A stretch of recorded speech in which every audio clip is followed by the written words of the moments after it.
Astaghfirullahaladzim.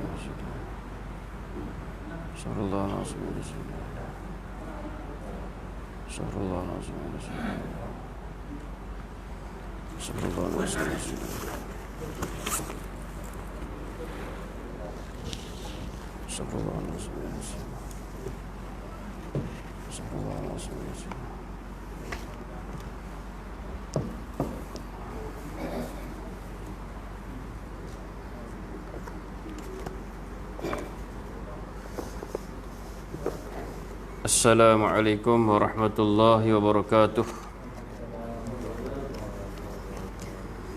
Ila hadratin Nabiul Mustafa wa habibina al-mujtaba Rasulillah sallallahu alaihi wasallam wa kafatil anbiya'i wal mursalin salawatullahi wa salamuhu alaihi wa alaihim ajma'in, thumma ila arwahi abaihi wa ikhwanihi wa azwajihi wa zurriyatihi wa tabi'in وتابعي التابعين لهم بإحسان إلى يوم الدين ثم إلى أرواح آبائنا وأمهاتنا وأجدادنا ومشايخنا ومعلمينا وذوي الحقوق علينا أجمعين. شيء لله لهم الفاتحة. أعوذ بالله من الشيطان الرجيم. بسم الله الرحمن الرحيم.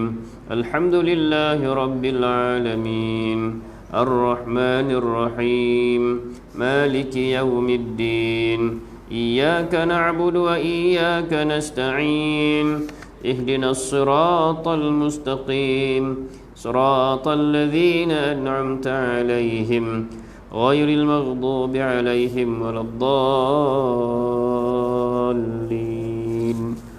آمين. أعوذ بالله السميع العليم من الشيطان الرجيم. بسم الله الرحمن الرحيم. الحمد لله رب العالمين نحمده ونستعينه ونستهديه ونسترشده ونستغفره ونؤمن به ونتوكل عليه ونعوذ بالله من شرور أنفسنا ومن سيئات أعمالنا. من يهده الله فلا مضل له ومن يضلل فلن تجد له وليا مرشدا. أشهد أن لا إله إلا الله وحده لا شريك له وأشهد أن سيدنا محمدا عبده ورسوله. اللهم صل وسلم وبارك على سيدنا محمد الفاتح لما أغلق والخاتم لما سبق ناصر الحق بالحق والهادي إلى صراطك المستقيم وعلى آله وصحبه حق قدره ومقداره العظيم. رب اشرح لي صدري ويسر لي أمري واحلل عقدة من لساني يفقه قولي وسدد لساني واهد قلبي بحق سيدنا محمد صلى الله عليه وسلم. قال الله سبحانه وتعالى: أعوذ بالله من الشيطان الرجيم. إن الذين يخشون ربهم بالغيب لهم مغفرة وأجر كبير. وأسروا قولكم أو اجهروا به إنه عليم بذات الصدور. ألا يعلم من خلق وهو اللطيف الخبير. هو الذي جعل لكم الأرض ذلولا فامشوا في مناكبها وكلوا من رزقه وإليه النشور. صدق الله العظيم. Innal ladzina yakhshawna rabbahum bil ghaibi lahum maghfiratu wa ajrun kabir. Sesungguhnya orang-orang yang takut kepada Allah Subhanahu wa taala, Tuhannya yang dengan ghaib, bagi mereka adalah keampunan dan pahala yang besar. Orang-orang yang takut melanggar hukum Allah Subhanahu wa taala, Tuhan mereka, semasa mereka tidak dilihat dalam keadaan ghaib, maka orang ini kata Allah Subhanahu wa taala mereka beroleh keampunan dan juga pahala yang besar. Wa asirru qawlakum aw ijharu bih innahu alimun bidzatis sudur. Dan bisikkanlah, tuturkanlah perkataan kamu dengan perlahan ataupun cakap kuat-kuat. Aw ijharu bih, ataupun nyaring dengan suara yang nyaring, suara yang kuat. Maka sama sahaja di sisi Allah Subhanahu wa ta'ala. Innahu alimun bidzatis sudur. Sesungguhnya kata Allah Subhanahu wa ta'ala, Allah Maha mengetahui akan apa yang segala yang terkandung di dalam hati dan dada kamu. Ala ya'lamu man khalaqa wa huwal latiful khabir. Tidakkah Allah yang menciptakan sekalian makhluk itu mengetahui, yang mengetahui segala-galanya, sedang ia maha halus urusan pentadbirannya, lagi maha mendalam pengetahuannya.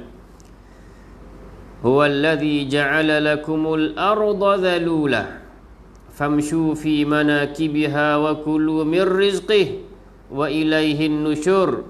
Dan dialah, yakni Allah Subhanahu wa ta'ala, yang menjadikan bumi bagi kamu mudah digunakan,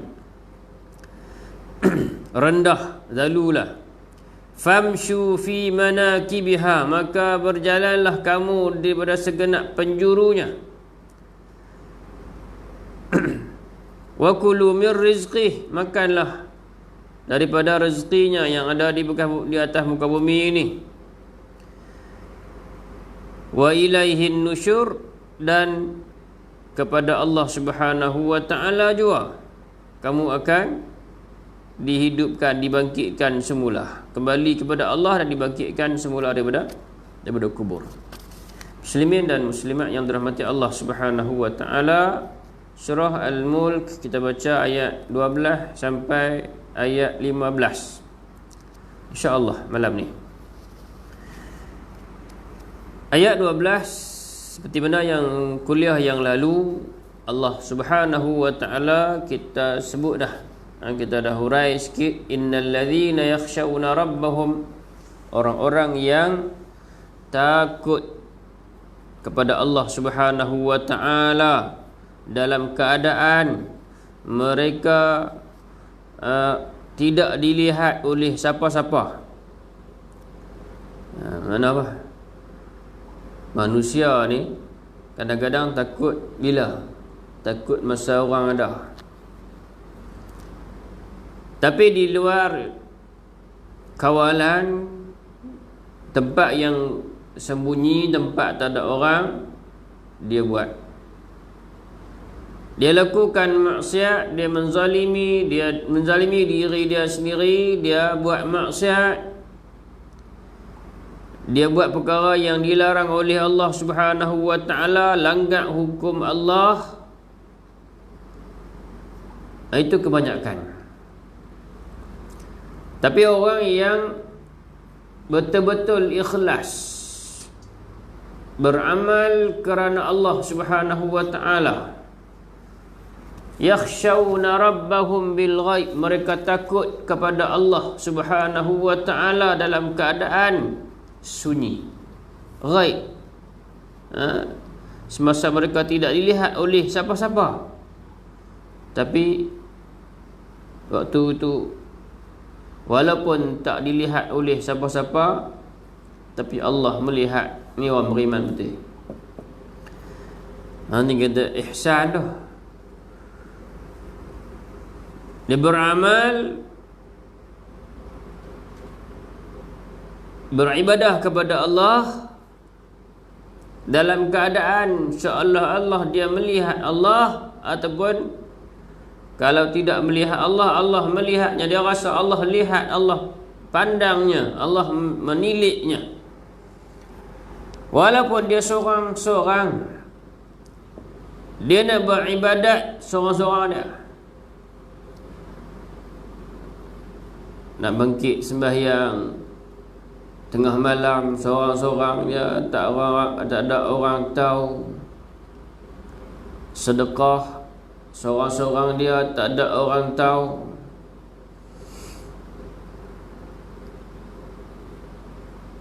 Orang yang beriman betul-betul, hakikat iman itu, sempurna iman itu, dia buat baik depan orang, serupa juga dia buat baik di belakang orang.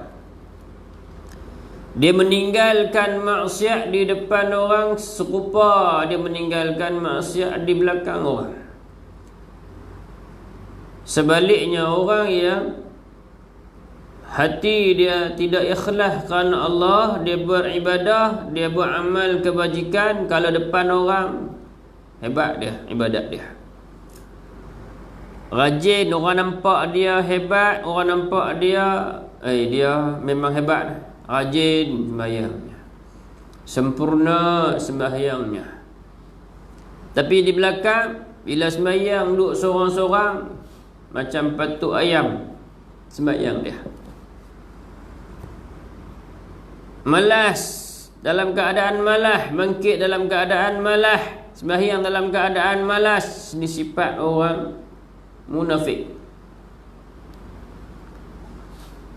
Depan orang hebat, tunjuk dia warak, di belakang orang dia jadi kawak. Muslimin muslimat yang dirahmati Allah Subhanahu wa taala. Nak ikhlas betul-betul. Depan orang pun tak buat maksiat, di belakang orang pun tak buat maksiat.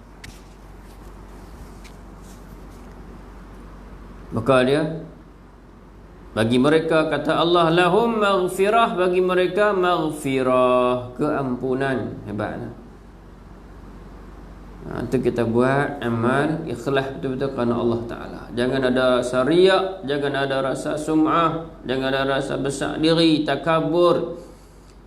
Beribadah hanya semata-mata kerana Allah Subhanahu wa Ta'ala.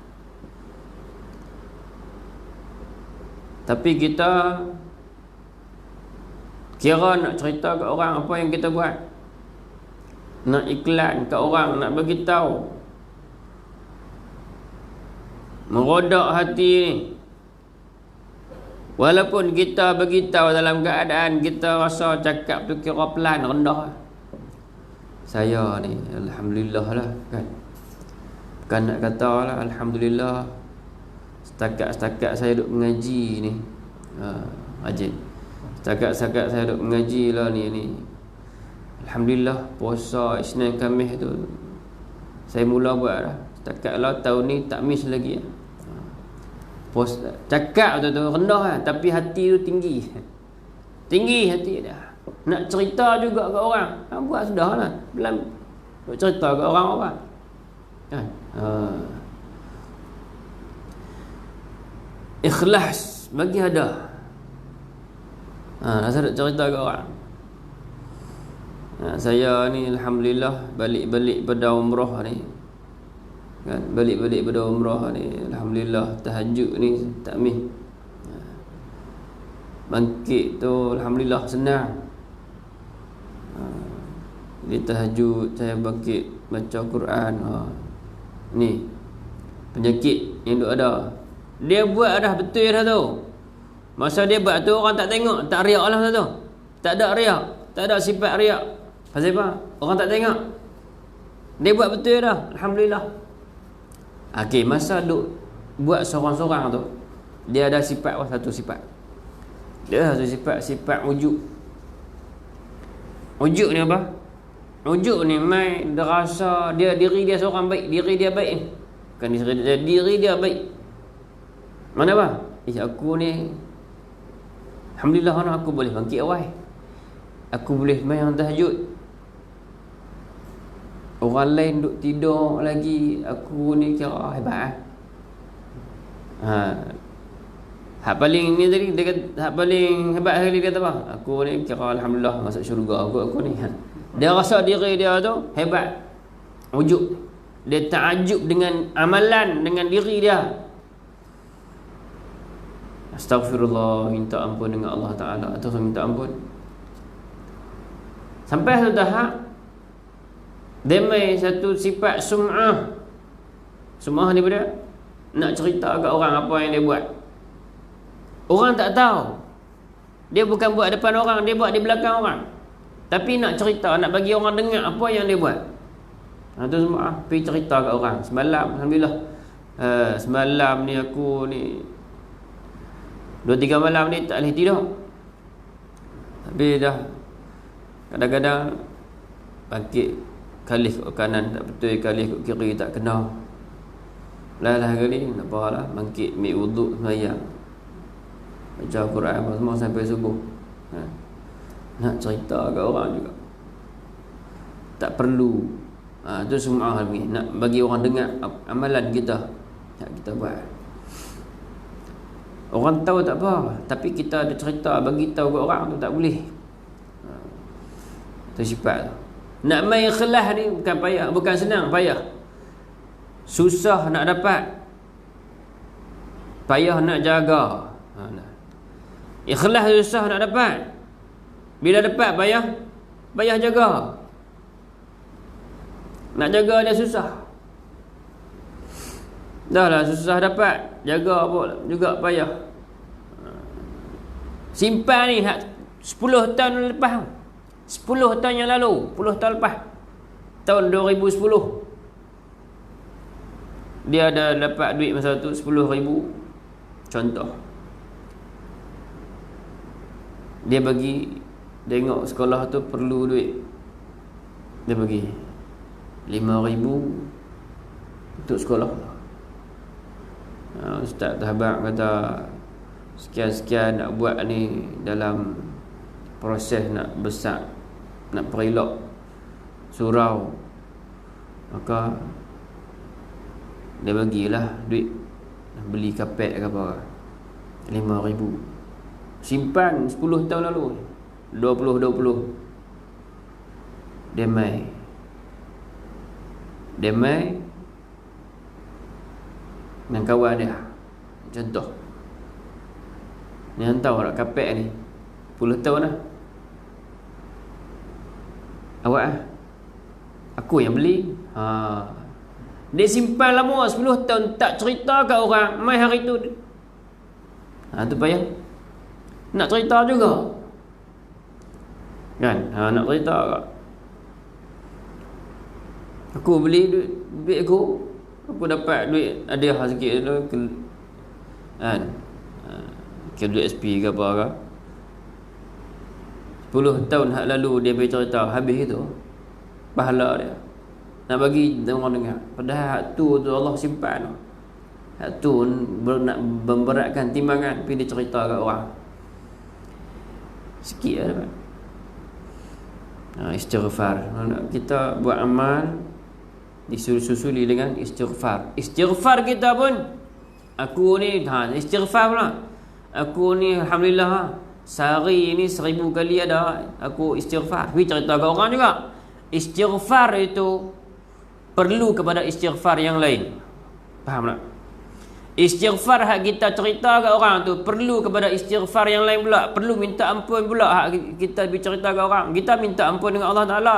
Astaghfirullah, astaghfirullah, astaghfirullah 1000 kali sehari kita minta. Aku alhamdulillah tiap hari 1000 kali istighfar. Pergi cerita kat orang hak istighfar yang kita duk buat tu perlu kepada istighfar yang hak kita cerita. Perlu lebih ya. Pasal apa? Pasal kita cerita dengan bangga, itu tak betul. Maka payah nak dapat tu. Jadi jaga hati kita, kena bagi bersih, jaga elok-elok sifat yang ada dalam hati kita, ikhlas tu. Bukan tak boleh cerita, bukan tak boleh buat kat orang, boleh.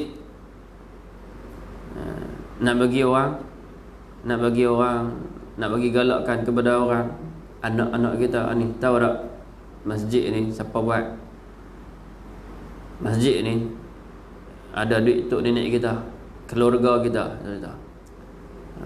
Jangan mention diri kita seorang. Nak bagi galakkan tak ada masalah, cuma kita hati kita kena jaga betul-betul. Ini dengan Kalau boleh, ada satu amalan yang kita sembunyi pada orang. Satu amalan yang kita sembunyi pada orang. Bagi ada dalam diri kita, yang spesial dalam diri kita, yang orang tak tahu. Allah yang tahu. Bagi ada. Sebab esok di akhirat esok kita tergolong dalam golongan yang 7 golongan yang dapat naungan arasy Allah Subhanahu wa taala. Di antaranya orang sedekah, bagi infak di jalan Allah Subhanahu wa taala. Tangan kanan bagi, tangan kiri pun tak tahu apa yang bagi oleh tangan kanan. Makna apa? Dia sembunyi. Bagi ada special satu dalam diri kita, amalan yang special yang orang lain tak tahu. Yang orang lain mungkin ada gelintir dia tahu ataupun memang tak tahu terus. Lepas mati baru kadang-kadang orang tahu. Oh, dia yang buat, dia yang bagi. Tengok-tengok tak ada dah. Bila dia mati tak ada, maka orang tahu lepas dia mati. Muslimin muslimat dirahmati Allah Subhanahu wa taala. Jadi orang yang beramal, orang yang takut kepada Allah dalam keadaan tak ada siapa, bil ghaib, maka lahum maghfirah, keampunan Allah taala kepadanya, wa ajrun kabir, dan pahala yang besar. Wa asirru qawlakum aw jaharu bih innahu alimun bidhatis sudur. Kata Allah Subhanahu wa taala, wa asirru qawlakum aw jaharu bih. Cakap, Allah kata tuturkanlah perkataan kamu dengan perlahan. Wa asirru, perlahan, maksudnya bisik. Cakaplah pelan ke deras ke, Allah kata. Awi jaharu bi, ataupun deras. Cakap pelan ke deras ke, tapi sama di sisi Allah Taala. Allah tahu. Allah tahu apa yang kita cakap, walaupun cakap tu bisik ya, ataupun teringat nak buat apa, teringat nak kata apa, Allah tahu dah. Apa yang dalam hati kita, innahu alimun bidhatis sudur, sesungguhnya Allah Ta'ala alim, mengetahui apa yang ada dalam dada kamu. Kita teringat, terlintas je, Allah tahu dah. Lintasan hati kita sahaja, apa sahaja Allah tahu. Ayat ni turun sebab turun ayat ni di antaranya ialah orang-orang kafir Quraisy, musyrikin Mekah pada masa tu yang duk bermusuh dengan Nabi SAW. Dia merancang sesuatu. Ada hak gedebe ni marah, terlalu marah kat Nabi, terlalu marah kat orang Islam. Dia cakap deras, angkat suara tinggi, tak apa kita lawan. Macam tu. Ada orang lain yang bagi tahu, cakap, jangan cakap bapak sangat. Sagi Tuhan Muhammad dengar. Sagi Tuhan Muhammad dengar. Tu Allah turun ayat ni, hampa cakap pelan ke, cakap deras ke, cakaplah. Sama ya. Allah tahu apa yang kamu bertuturkan.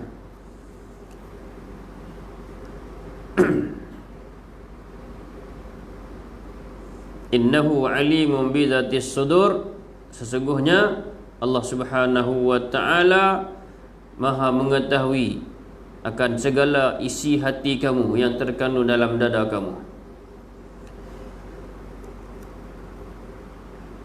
Ala ya'lamu man khalaqa, ala ya'lamu man khalaqa wa huwal latiful khabir. Apakah tidak mengetahui, ala ya'lamu, tidakkah ya'lamu, Allah yang menciptakan sekalian makhluk itu mengetahui.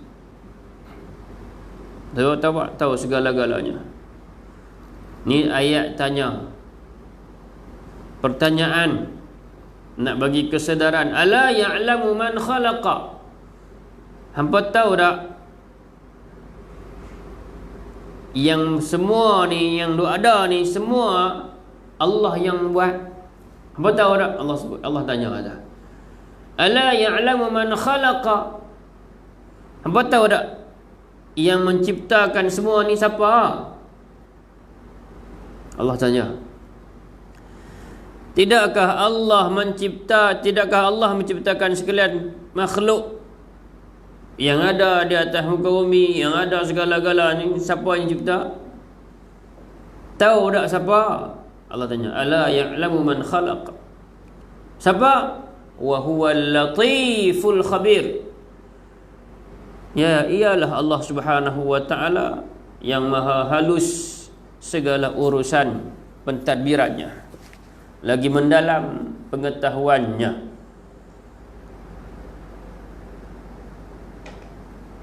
Allah Subhanahu wa taala wa huwal latiful khabir, ismul, nama Allah Subhanahu wa taala min asma'il husna, daripada nama-nama yang baik.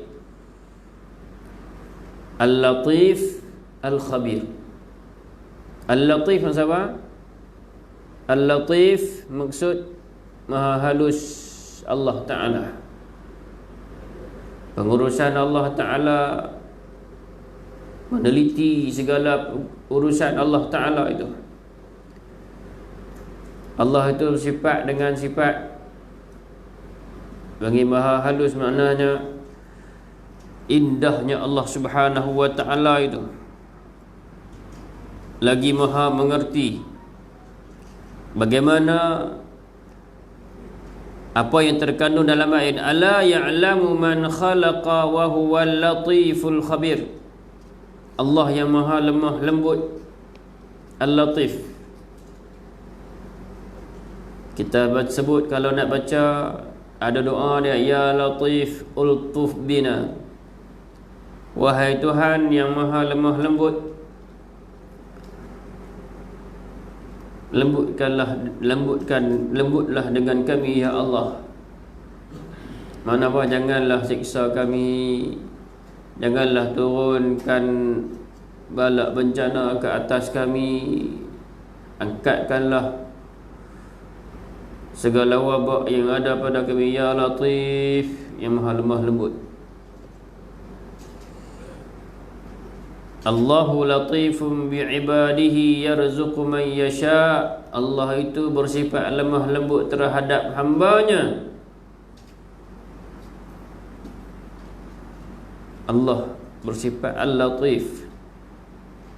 Mana Al-Latif di sini ialah maha halus urusan pentadbiran Allah Ta'ala. Seluruh ciptaan Allah Subhanahu wa Ta'ala, ayat yang pertama kita baca itu tabarakalladzi biyadihil mulk wa huwa ala kulli syai'in qadir. Allah itu al-mulk, memiliki kerajaan. Maka kerajaan Allah Ta'ala ini ditadbir dengan urusan yang cekak, yang maha lemah lembutnya Allah Subhanahu wa Ta'ala, yang lembut dengan manusia, hamba-hambanya yang beriman kepada Allah Subhanahu wa Ta'ala. Allah bagi rezeki kepada sesiapa yang dia kehendaki.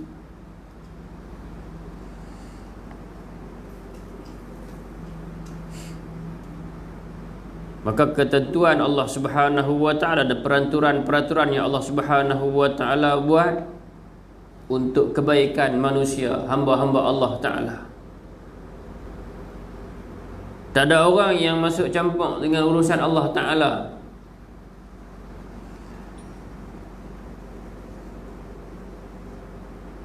Contoh orang yang anak banyak, dapat cucu banyak, anak 10 orang, nikah dapat anak seorang, 5 orang pun tak apa, jadi cucu dia banyak kan. Maka urusan itu adalah di antara urusan Allah Ta'ala bagi hambanya. Allah bagi Allah uruskan dengan sempurna urusan hamba-Nya. Ya yarzuqu man yasha, Allah bagi rezeki kepada siapa yang Dia kehendaki. Orang yang anak banyak kau, tak ada anak kau, orang yang dilahirkan dalam keadaan yatim piatu ke, urusan Allah bagi, urusan Allah yang atas. Rezeki itu ada, Allah sediakan untuk mereka, untuk kita.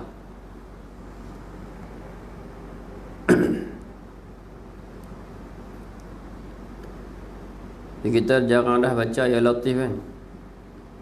Habis Allahu Akbar, La ilaha illallah wa la syarikalah lahu, lepas baca doa. Lepas maghrib dan lepas subuh halunya kita amal zikir Ya Latif Ya Kafi Ya Hafiz Ya Syafi. Ya Latif Ya Kafi, ulang 2 kali. Minta kepada Allah Subhanahu wa taala berlembut, lemah lembut dengan kita. Minta Allah yang maha lemah lembut, yang Al-Latif, yang namanya Al-Latif itu berlembut dengan kita. Tidak kasar, tidak turunkan bala bencana, tidak turunkan ujian yang kita tidak boleh tanggung. Sekarang banyak orang lalai, tidak ada kurang, orang yang ada ramai kurang zikir. Kurang zikir, tapi cakap banyak, cakap benda merapu. Zikirnya kurang. Kita kurang zikir. Zikir kita pelan kurang. Ni bulan Maulid, patutnya selawat kita banyakkan selawat, zikir. Sebut nama Allah Subhanahu wa taala, selawat ke atas Nabi sallallahu alaihi wasallam. Bila kurangnya zikir, hati kita akan mati. Hidayah tak sampai. Bila hati mati, hidayah mai sebab apa? Sebab cara kita menuntut ilmu. Buah daripada ilmu itu hidayah. Kalau tak ada ilmu, hidayah, pimpinan Allah tak sampai dalam hati kita. Kita minta hidayah selalu. Ihdinas siratal mustaqim, tunjukkanlah aku jalan yang benar. Hidayah minta. Tapi bila kita jauh daripada majlis ilmu, jauh daripada majlis zikir, maka jauh daripada hidayah. Muslimin muslimat dirahmati Allah Subhanahu wa taala. Jadi kita nak kembali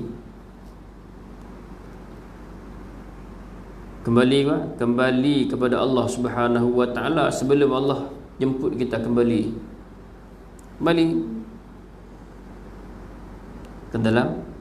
ke dalam kubur. Ala ya'lamu man khalaqa wa huwal latiful khabir. Kata Allah Subhanahu wa taala, apakah kamu tak tahu siapa yang menciptakan segala-galanya? Tentulah Allah Subhanahu wa taala. Allah tanya untuk beri kesedaran kepada kita. Maka sudah dijelaskan kepada kita, walaupun cakap dalam keadaan cakap nak iklan ke, tak iklan ke, nak cakap pelan ke, cakap deras ke, semua Allah tahu.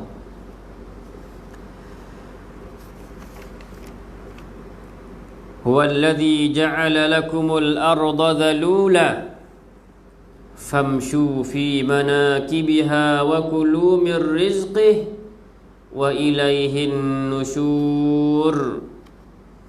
Huwallazi ja'ala lakumul arda dhalula, dialah Allah yang menjadikan bumi ini bagi kamu.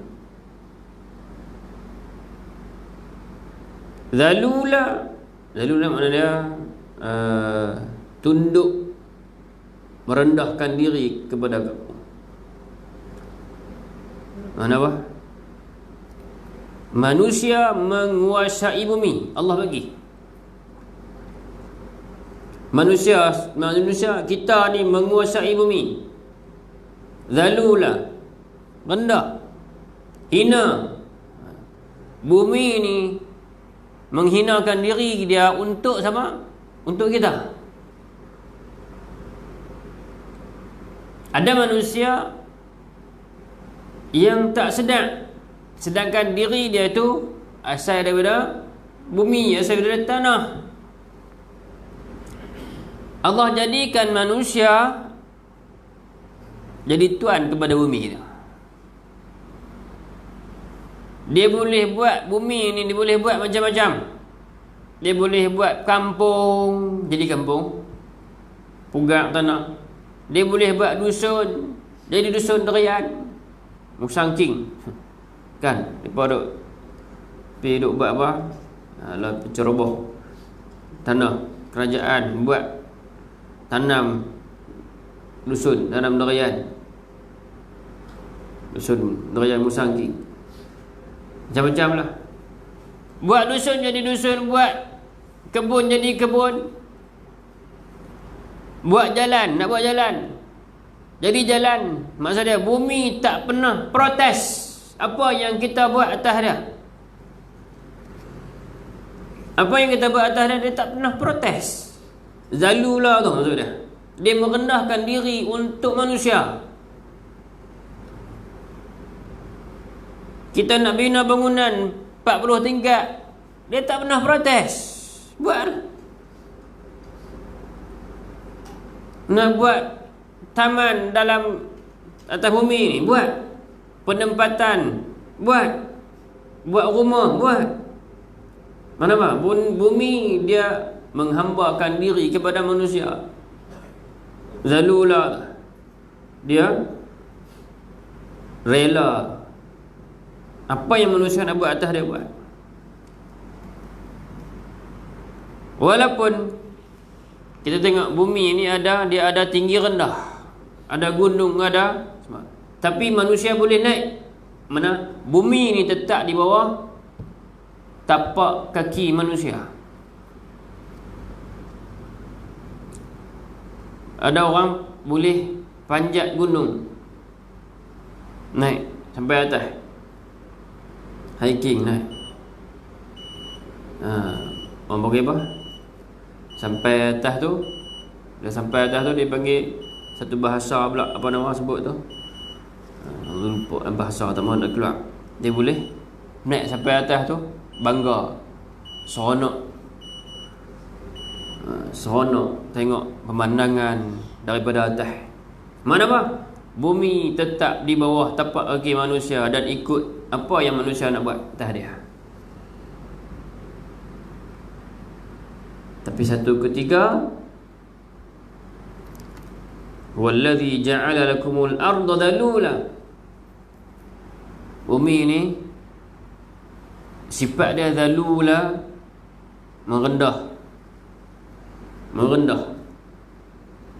merendah diri kepada manusia. Allah sebut famshu fi manakibiha. Famshu, jalan. Pergilah berjalan. Berjalanlah di atas muka bumi ni. Famshu fi manakibiha. Jalan di cerok rantau, rata cerok, pergilah. Segenap penjuru, pergilah. Famshu fi manakibiha. Jalan di atas muka bumi ni, di segenap penjuru. Allah suruh. Dalam ayat lain Allah sebut siru fil ard. Berjalan di atas muka bumi ni, berjalan. Buat apa? Jalan ni nak tengok i'tibar, ambil i'tibar. Fa'tabiru ya ulil albab. Ambil i'tibar wahai orang-orang yang mempunyai akal. Ambil i'tibar wahai orang-orang yang mempunyai pandangan mata. Tengok penciptaan Allah Subhanahu wa taala. Allah suruh buat. Allah suruh berjalan, pergi berjalan. Kita ni, orang kita jarang nak himpun duit nak berjalan. Kalau ada kesedaran jalan, pergi tempat orang, pergi tengok negara orang, pergi tengok tempat orang. Dalam Malaysia pun tak habis kita berjalan. Dalam negara kita pun kita habis kita berjalan. Saya satu negeri saya tak pergi lagi, negeri Sarawak. Halim pergi dah dalam Malaysia, alhamdulillah. Tu pun tak habis pun jalan kan dalam Malaysia ni pun. Dan negeri Kedah pun kita tak tahu nama kampung, nama ni. Dan kadang-kadang ada satu nama kita tak tahu. Yang terpencil. Kadang-kadang satu daerah kita duduk dalam daerah ni, kita tak tahu apa yang ada juga istimewa dalam daerah yang kita duduk ni. Maka Allah suruh famshu fi manakibiha, jalan merantau di atas hukum Allah Subhanahu wa taala ni.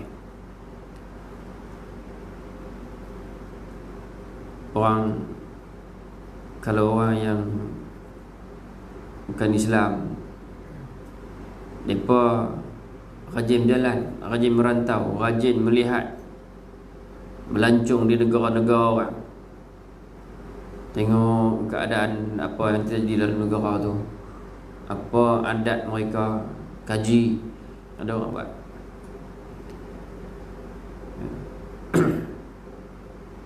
Kita, Allah suruh jalan, tengok apa yang ada di atas hukum Allah Subhanahu wa taala ini. Ambil iktibar dengan apa yang Allah ciptakan. Nabi SAW dalam satu hadis, siapa-siapa yang ada cita-cita, ada niat, ada azam dalam hati dia, satu hari dia nak pi satu tempat. Apa dia tempat tu? Baitul Maqdis. Aku nak pi Baitul Maqdis. Niat dalam hati kita kena azam. Ya Allah, aku nak pi Baitul Maqdis. Dalam hati, dalam hadis tu Nabi kata, siapa yang ada niat, ada azam dalam hati dia nak pi Baitul Maqdis, nak sembahyang 2 rakaat di dalamnya, maka dia sampai di situ, dia sembahyang 2 rakaat, maka dia akan kembali seperti mana hari kelahirannya, tidak ada dosa, Allah ampun. Kayaumi waladatuhu ummi, seperti mana hari yang dilahirkan oleh ibunya. Kalau tak boleh nak pi, ada duit banyak, tak boleh nak pi, tak lepas pi. Pasal apa? Ada kekangan. Keselamatan, Israel tak bagi masuk, tak ada duit contoh. Maka Nabi kata, kirimlah kepada orang yang sampai di sana. Orang yang nak pi, orang sampai nak pi sana, kirim kat mereka. Kirim apa? Kirim api. Kan suruh bakar, kirim api, maknanya untuk memberi cahaya dalam masjid tu, Masjid Al-Aqsa, Baitul Maqdis. Mana kirim duit, kirim barang. Sekarang kirimlah apa yang perlu untuk Baitul Maqdis. Kenapa? Ini kiblat pertama umat Islam ni, hebat ni. Tuan-tuan kena ada cita-cita. Saya pun ada cita-cita untuk pergi. Kita kena ada cita-cita, berazam untuk pergi sana, nak menjejakkan kaki ke sana. Sebelum nak melelapkan mata yang terakhir, menghembuskan nafas yang terakhir, berazam untuk menjejakkan kaki ke Palestin. Selain Mekah, Madinah, Palestin, Baitul Maqdis. Nabi sebut ni kiblat umat Islam yang pertama, Baitul Maqdis tu. Hebatnya Baitul Maqdis ni. Tak mau jalan mana pun, pi, niat azam, pi sana. Sebab di situ tempat yang berkat. Subhanallazi asra bi'abdihi lailan minal masjidil harami ilal masjidil aqsa alladzi barakna hawlah linuriyahu min ayatina innahu huwas sami'ul basir. Allah isra'kan Nabi SAW daripada Masjidil Haram ke Masjidil Aqsa, yang mana keberkatan itu keberkatan sekitar antara Masjidil Haram ke Masjidil Aqsa tu. Dan Masjidil Haram tu berkat dah. Sekitar yang Nabi lalu itu semuanya diberkati oleh Allah Subhanahu wa taala. Tempat yang Nabi singgah diberkati oleh Allah Subhanahu wa taala. Madinah Nabi singgah masa Isra'. Madinah berkat sampailah. Baitul Maqdis berkat. Tempat yang Nabi lalu ada keberkatannya. Muslimat dirahmati Allah Subhanahu wa taala. Famshu fi manakibiha. Berjalanlah dia kata cerak bumi ni. Ambil pengajaran, ambil iktibar. Siru fil ard fanzuru kaifa kana aqibatul mukazzibin. Allah dah sebutlah. Pi tengok di atas muka bumi ni. Pi mana-mana yang ada kesan azab, kesan balak, bencana Allah bagi dekat kaum satu-satu kaum. Tengok kesan, ambil iktibar. Pi Baitul Maqdis, niat nak sembahyang 2 rakaat, bukan niat nak bersuah foto, berselfie. Boleh nak ambil gambar? Boleh, tapi jangan niat tu. Niat pi nak sembahyang 2 rakaat dalam Masjidil Aqsa, dalam Baitul Maqdis tu. Bismillah. Wa kulu min rizqih. Dan kata Allah Subhanahu wa ta'ala, makanlah rezeki yang ada daripada hasil bumi ini. Bumi sifat dia zalula, kenapa? Dia rendah diri kepada manusia. Tapi manusia kebanyakannya sombong. Tak ingat kata dia sendiri adalah tanah. Ya. Kita sendiri adalah hasil daripada tanah, daripada bumi. Lah ni bumi biak, kita buat apa pun dia biak. Nanti dia masuk dalam, kita masuk dalam bumi, dalam kubur. Dia tahu hampa sombong.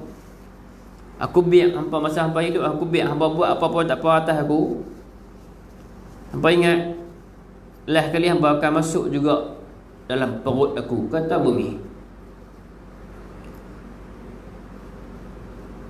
Kita akan masuk dalam perut bumi. Masa tu kita tak boleh buat apa dah. Masa tu kita pula akan dibuat apa saja oleh bumi. Sama ada bumi itu, kubur itu menjadi satu taman daripada taman-taman syurga, ataupun sebaliknya daripada salah satu lubang daripada lubang neraka, na'udzubillah. Dihimpit kita, dulu hang hebat sangat, hang belagak sangat, lah ni hang rasa hang berjalan megah di atas aku, hang buat macam-macam maksiat, ingkar perintah Allah, langgar perintah Allah, buat benda yang haram, makan benda haram, hasil haram, hang ambil bahagian orang lain. Kan bumi, tanah kita, panggan lagu ni kita pergi ubah batu panggan, kita ambil sikit, walaupun sedepar, walaupun sejengkai. Tanah hak kita ambil, hak orang tu,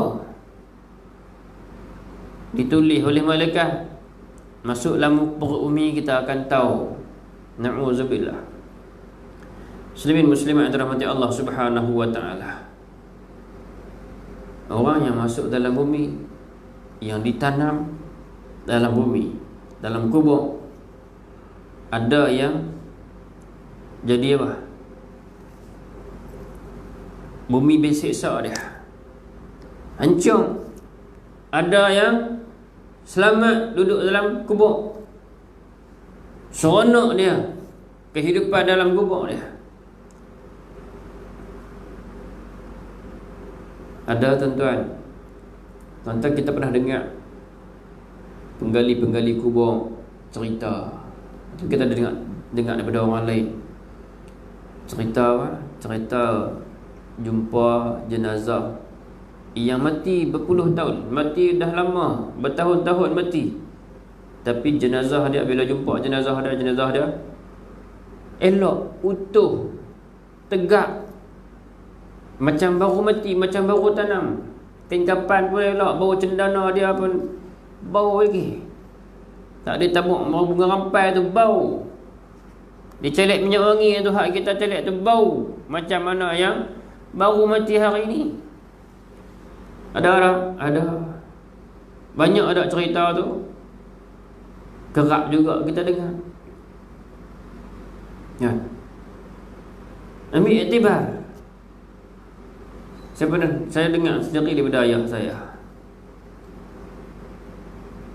Saya ada lagi, tapi lah ni dia berumur dah, hampir 90, 3 tahun lagi 90. Dulu dia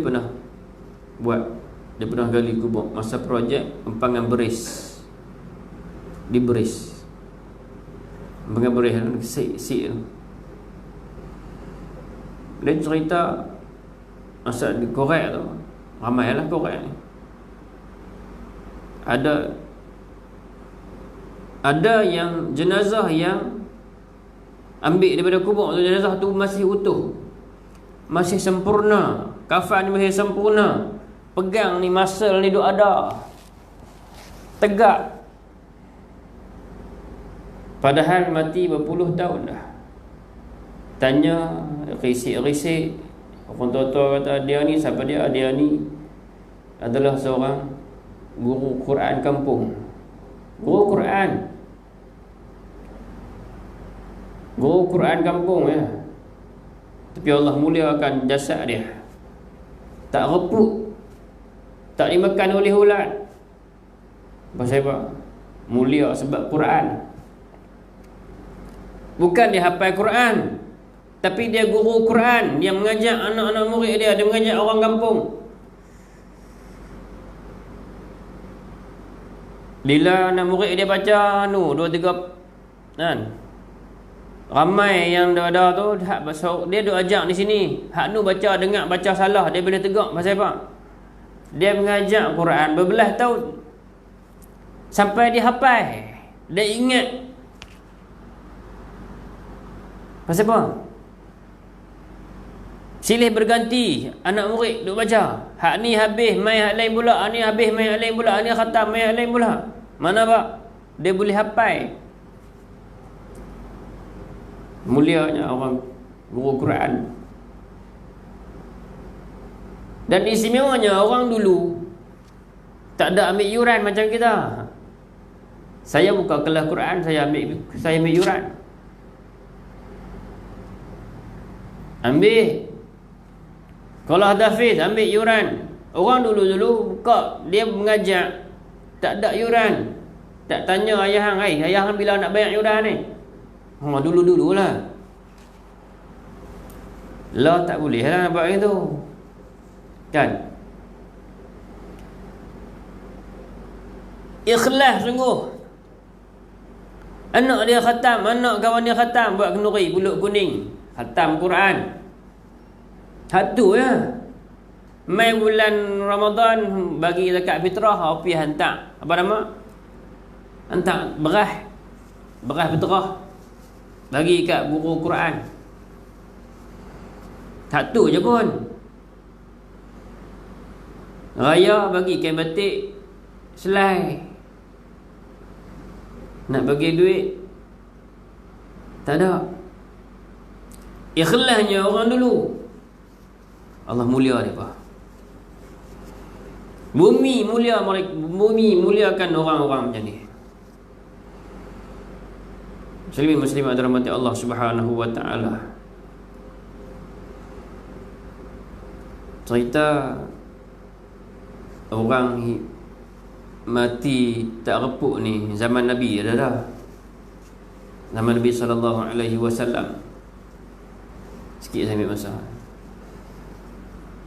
Cerita pasal apa? Cerita nak pasal kita jalan atas muka bumi ni. Bumi ni sifat dia zalula. Bumi ni sifat dia merendah diri kepada manusia. Bumi ni diikut apa yang manusia buat.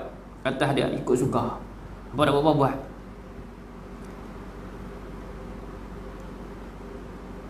Orang yang mati, mayat tak reput. Zaman dulu ada masa zaman Nabi sallallahu alaihi wasallam.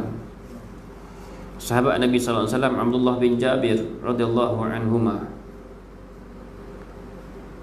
Jabir dia bapa kepada Jabir pada bapa kepada Abdullah. Sebelum terjadi perang Uhud. Masa nak jadi perang Uhud tu, ayah kepada Abdullah ni, panggil dia, wasiat, Abdullah, ayah rasa ayah esok ni ayah akan mati, ayah akan syahid. Jadi ayah nak wasiat, ayah nak pesan kepada kamu, ayah ada hutang. Ayah ada hutang dengan seseorang. Kalau ayah mati esok, ayah tak ada bayar, hang tolong bayar. Penting ni hutang. Orang dulu-dulu bila wasiat, tu penting lah, tolong bayar hutang. Sebab hutang ni amat penting. Orang mati syahid kalau ada hutang pun roh dia tak sampai ke lagi, tergantung. Yang kedua, ayah ada pesan, kamu anak lelaki, kamu ada kakak dengan adik-adik perempuan, jaga elok-elok, jaga mereka elok-elok. Anak-anak perempuan kena jaga betul-betul. Perempuan ni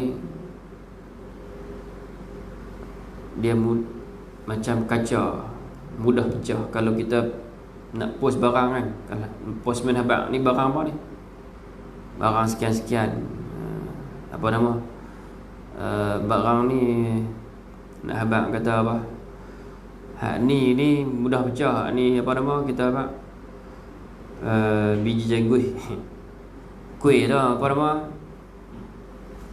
jagus tu. Kita duk berniaga online, orang nak pergi jagung, biji jagung ataupun gajus, nak post.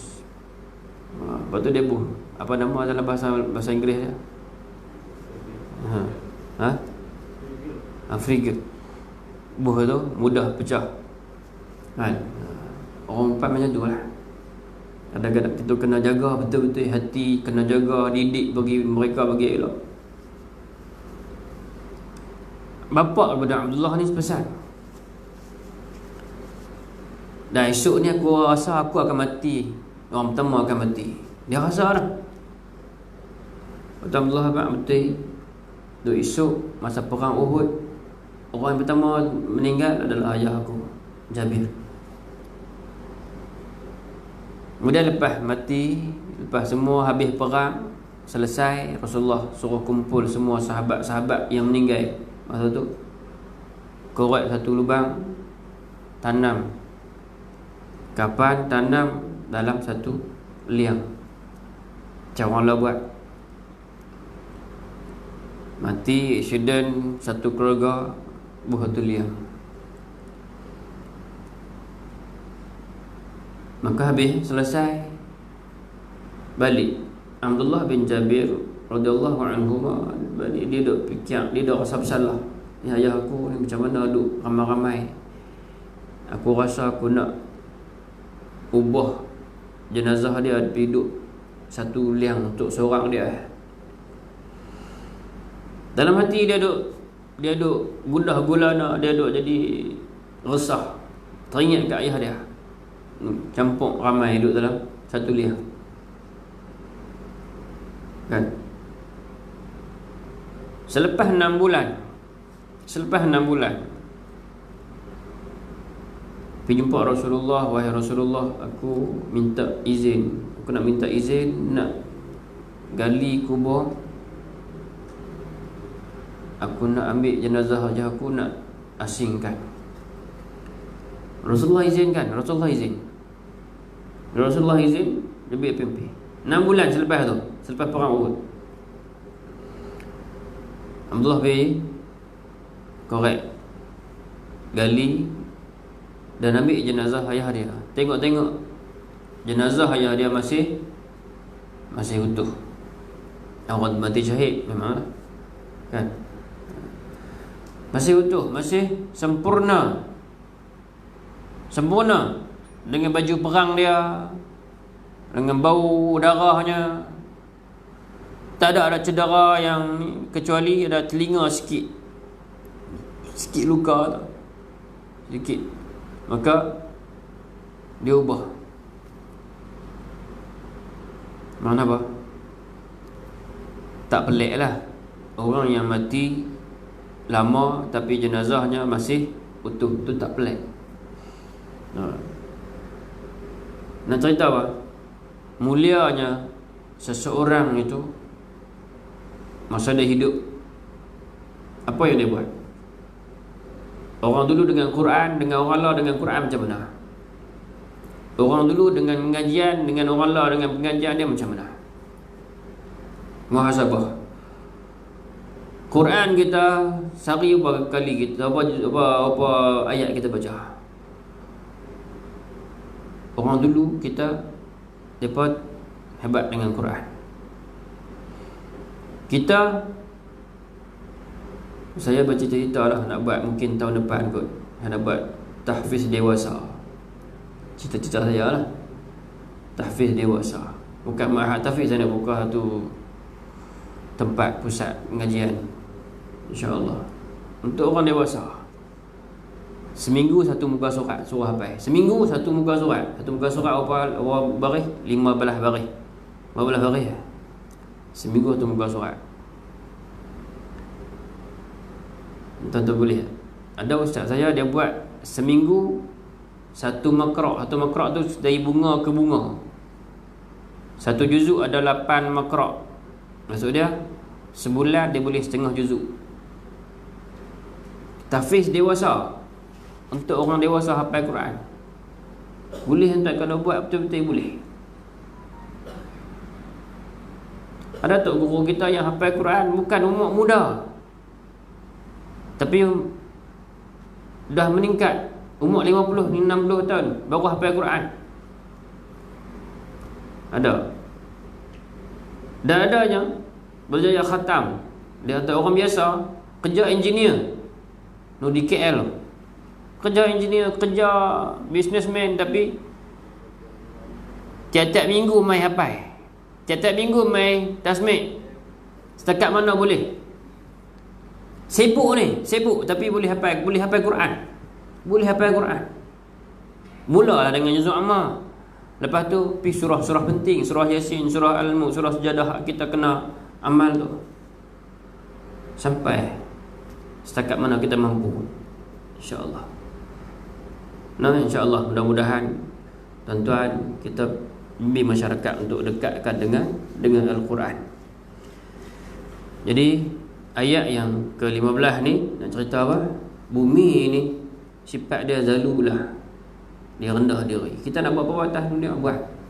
Tapi ingat, kita akan dikembalikan. Wa ilaihin nusyur. Lepas tu kita akan dikembalikan masuk dalam perut bumi. Lepas tu kita akan dibangkitkan pula. Wa ilaihin nusyur, kepada Allah Subhanahu wa taala, daripada perut bumi. Dikeluarkan kita, dibangkitkan daripada perut bumi, bertemu dengan Allah Subhanahu wa taala. Bawa apa yang kita buat atas dunia ni. Nah, insya-Allah mudah-mudahan sikit sebanyak apa yang kita bincang pada malam ini dapat kita ambil iktibar. Mudah-mudahan insya-Allah dapat keberkatan daripada Allah Subhanahu wa taala. Saya mohon ampun dan maaf anda ada kesalahan dan silap kata. Mudah-mudahan Allah ampunkan saya dan kita semua. Masalah jawab banyak ni. Wallahu a'lam. Saya mohon maaf. Aqul qouli hadza wa astaghfirullahal azim li wa lakum. Wassalamualaikum warahmatullahi wabarakatuh. Subhanakallahumma bihamdika nashhadu an la ilaha illa anta wa nastaghfiruka wa natubu ilaik. Bismillahirrahmanirrahim. Wal 'asri innal insana lafi khusr illa alladhina amanu wa 'amilus solihati wa tawassaw bil haqqi wa tawassaw bis sabr. Tuan-tuan balik baca sendiri insya-Allah. Lepas sebelum tidak baca surah Al-Mulk. Bismillahirrahmanirrahim. Alhamdulillah wassalatu wassalamu ala Rasulillah wa ala alihi wa sahbihi ajma'in. Allahumma faqihna fid din wa 'allimna at-ta'wil wa hdina siratal mustaqim. Bijahi khatamin wa Rasulullah ma'allimna ma jahilna wa zidna ilman nafi'a. Anfa'na bima 'allamna rabbi 'allimna ma yanfa'una. Rabbi faqihna faqih ahlana wa qarabatan wa dzakar sallallahu wa sallam alaihi walhamdulillahi rabbil alamin.